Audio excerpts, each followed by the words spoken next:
রান্না করতে গিয়ে গোসলের গরম পানি এক জায়গা থেকে আরেক জায়গায় নিতে গিয়ে, কিংবা গরম পানি ফ্লাক্সে ঢালতে, এমনকি চা কফি খেতে গিয়েও আমাদের গায়ে গরম পানি পড়ে যেতে পারে।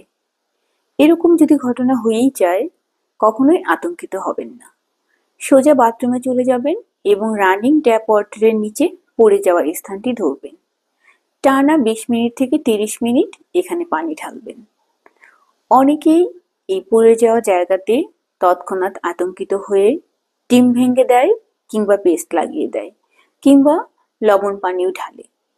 এগুলি কোনোটাই করা যাবে না, কারণ এগুলো আপনার উপকারের চেয়ে অপকারই বেশি করবে। তাই এরকম অগ্নি দুর্ঘটনা হলে রানিং ট্যাপ ওয়াটারের নিচে পড়ে যাওয়া স্থানটি রাখবেন এবং টানা 20 মিনিট থেকে 30 মিনিট সেখানে সাধারণ তাপমাত্রার পানি ঢালবেন।